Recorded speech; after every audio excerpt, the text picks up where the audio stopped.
Sous l'emprise terrifiante du renard, les yeux de Yuan brillent d'un violet intense tandis qu'elle est complètement hypnotisée, révélant machinalement qu'il se trouve au quartier général militaire. Plus tard dans la nuit, dans l'immense base militaire lourdement fortifiée, Lin Sishen et Shen Ying'an s'approchent furtivement d'une porte sécurisée. Shen Xing'an demande nerveusement si c'est une mauvaise idée de s'introduire sans autorisation, mais Lin Sishen pirate avec assurance le verrou électronique, la rassurant qu'une simple serrure ne peut pas l'arrêter. Les lourdes portes coulissantes s'ouvrent sur les capsules d'entraînement avancées. L'indigent explique qu'il veut simplement utiliser secrètement les machines pour tester ses limites, minimisant le risque d'être pris. Linish entre dans l'une des capsules et pousse son corps à l'extrême, irradiant d'une énergie incandescente tandis qu'une Shen Ying'an anxieuse l'observe de l'extérieur. Il parvient à endurer une intensité de niveau 12 pendant une demi-minute, prouvant ainsi que sa force physique est incroyablement élevée et qu'il est presque au 3e stade d'un être supérieur. Il teste ensuite ses limites mentales, en subissant d'intenses attaques mentales à l'intérieur de la machine, tout en transpirant abondamment sous l'effet de l'effort, et découvre que sa limite de force mentale est de niveau 10. Émergeant de la capsule, Lin Zishan, fatigué mais satisfait, songe que sa force mentale a atteint le 1er stade d'un être supérieur, et souligne que cette puissance mentale est bien plus précieuse et difficile à développer que la force physique. Peu après, un véhicule militaire sillonne une route côtière sinueuse, entourée de montagnes verdoyantes. Le jour de l'entraînement au combat est arrivé, et Lin Zishan a été désigné capitaine d'équipe pour une mission visant à détruire une branche locale du culte du dieu plante. À bord du véhicule, Lin Zishan et Shen Ying'an consultent les détails de la mission sur un téléphone. Ils apprennent que le chef de la branche est un ennemi redoutable ayant subi 2 fusions génétiques. Ils découvrent également que ce chef a fusionné avec les gènes du chat chevalier de l'ombre et d'un requin géant, ce qui fait de lui un combattant ordinaire de niveau 9 au sommet de sa forme, à un pas seulement d'évoluer en une créature supérieure. Arrivée à destination, l'équipe descend du véhicule et pénètre dans une forêt dense. Shen Ying'an remarque que les arbres sont d'une hauteur anormale, encore plus grands que ceux d'une forêt tropicale humide. Liu Yu et Miwi constatent que l'étrange végétation luxuriante confirme qu'ils ont trouvé le bon endroit, le repère du culte du dieu végétal. Pour explorer les lieux en toute sécurité, Juichi déploie un drone de surveillance afin de repérer les lieux, et l'Indichin ordonne au reste de l'équipe de le suivre. En consultant le flux vidéo du drone sur sa tablette, Juichi repère un immense bâtiment en bambou recouvert de lianes à environ 300 mètres, l'identifiant comme la base principale ennemie. Prenant la tête de l'équipe, Lin Zishan commence à donner des ordres tactiques. Il ordonne à Xiao Yanzhong et Gao d'utiliser leurs gènes de bêtes blindées pour mener l'avant-garde et ouvrir la voie aux autres. Ensuite, il charge Juichi et Zhang Kai d'assurer un appui-feu à longue portée, comptant sur leur technologie avancée pour abattre les ennemis à distance. Le plan étant établi, l'Indichin ordonne au reste de l'équipe de charger, et tous s'enfoncent profondément dans la forêt. Alors qu'ils progressent, Xiao Yuanzhang conseille au groupe de ne pas se soucier de capturer les ennemis vivants, insistant sur le fait que leur propre sécurité est primordiale, ce que Lin Zishan approuve sans réserve.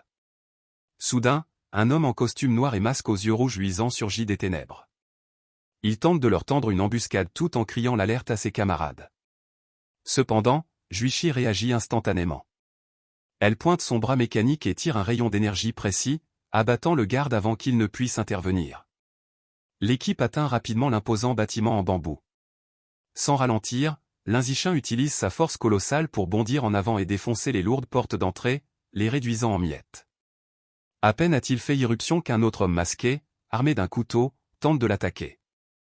Mais Lin Zishan part l'assaut sans effort, assénant un coup de pied dévastateur au visage de son agresseur qui le projette en arrière. Après avoir vaincu le garde masqué, Lin Zishan pose la main sur la tête de l'homme inconscient. Une énergie bleue afflue dans la main de Lin Zishan tandis que son système confirme qu'il a absorbé une trace d'essence vitale, augmentant ainsi sa progression dans le codex.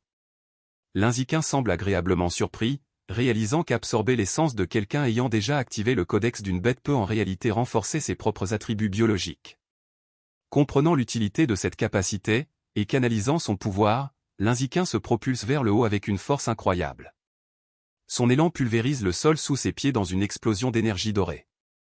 Il atterrit avec grâce sur un niveau supérieur recouvert d'épaisses lianes, surprenant totalement 3 autres gardes masqués qui y sont postés. Remis de leur choc, les 3 gardes masqués dégainent leurs couteaux et chargent agressivement Lin Zishan en criant des ordres de le tuer. Imperturbable, l'Incéan lance un regard terrifiant, ses yeux brillant d'une intense énergie ardente tandis qu'une puissante aura émane de son corps. La force brute de son aura invisible écrase instantanément la zone, créant un immense cratère dans le sol et neutralisant aisément les assaillants. Triomphant au milieu d'une énergie bleue tourbillonnante, l'Inzichin voit son système afficher sa progression accrue sur plusieurs codes de bêtes. Satisfait de la zone sécurisée, il décide de vérifier comment se porte le reste de son équipe. Pendant ce temps, dans une autre partie de la base, Liu Yu, entièrement transformé en son gigantesque singe blanc, lutte contre un colosse musclé aux cheveux gris et aux yeux rouges luisants. Incapable de repousser l'ennemi, Liu Yu appelle désespérément des renforts, et Muei accourt à son secours.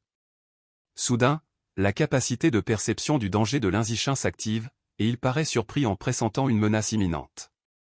Ensemble, Miwei et Liu Yu parvinrent à frapper l'ennemi massif, le projetant violemment à travers un mur de pierre. D'en bas, Lu Yongjian les exhorte à porter le coup de grâce, les avertissant que l'ennemi n'est pas encore mort. Ailleurs, Zhong Kai, Juichi et un autre homme en armure Sheyin fournissent un appui-feu à longue portée considérable, déclenchant une explosion massive qui engloutit plusieurs combattants ennemis dans un brasier infernal. Soudain, l'Indixin remarque que le bâtiment en bambou tremble violemment autour d'eux. Il s'écarte d'un bond tandis que les lianes et les racines massives qui composent la structure se mettent à se tordre et à s'abattre. Sheningan, paniqué, crie à tous de se mettre à l'abri.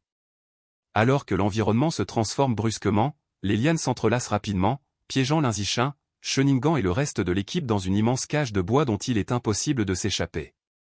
Ils comprennent alors qu'ils sont tombés dans un piège élaboré.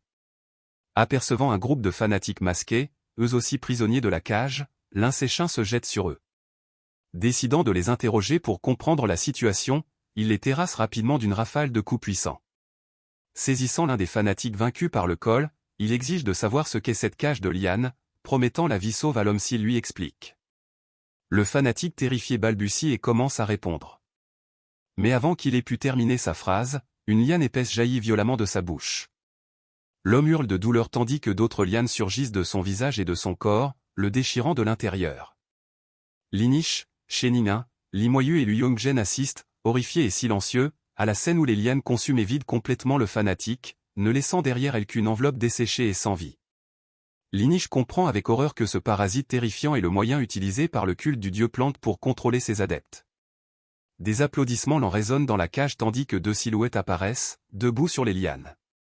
C'est un homme au masque à cornes rouges, doté d'un niveau biologique terrifiant de niveau 6 supérieur, accompagné d'une femme portant un masque rouge à pointe, au sommet du niveau 9 ordinaire. L'homme masqué loue l'Inziken, le qualifiant de génie sans égal, et l'invite à rejoindre le culte du dieu plante pour atteindre un stade d'évolution supérieur. Levant les yeux vers eux, le visage ruisselant de sueur, l'Inziken comprend avec effroi que ces deux puissants ennemis et tout le piège ont été conçus spécifiquement pour le cibler. Que va-t-il lui arriver ensuite? À votre avis, que va-t-il se passer? La réponse dans le prochain épisode.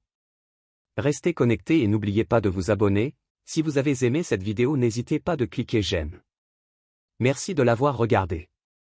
Prenez soin de vous.